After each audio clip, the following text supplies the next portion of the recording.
Terima kasih Anda masih bersama kami pemirsa mendukung program pemerintah meningkatkan ketahanan pangan dan kesejahteraan petani.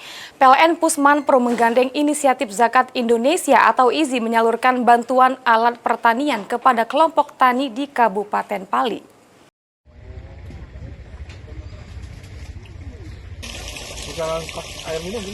Salah satu bentuk nyata antara PLN Pusmanpro dengan Lembaga Zakat Indonesia untuk mendukung program pemerintah meningkatkan ketahanan pangan dan kesejahteraan petani, khususnya di Kabupaten Pali.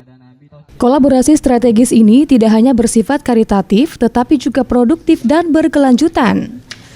Senior Manajer Keuangan PT PLN Pusmanpro, Emma Mayrizal mengatakan pihaknya memberikan bantuan terhadap para petani berupa bibit mesin pengering padi dan beberapa titik sumur bor yang juga merupakan program dari PLN untuk meningkatkan ketahanan pangan bagi para petani.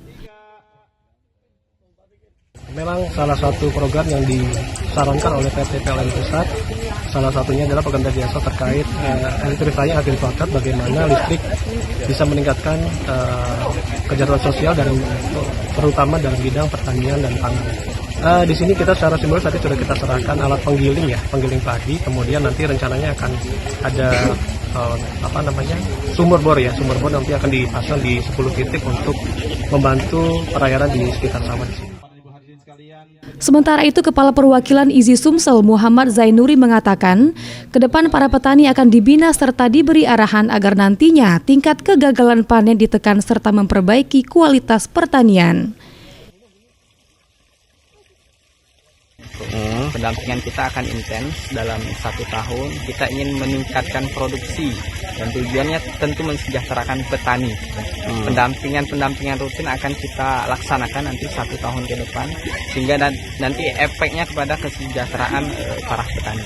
Bantuan kemudian pembinaan karakter ini yang harus kita tingkatkan di para petani, bahwasanya stigma petani itu miskin itu salah. Padahal petani itu potensinya luar biasa. Idam, PAL TV.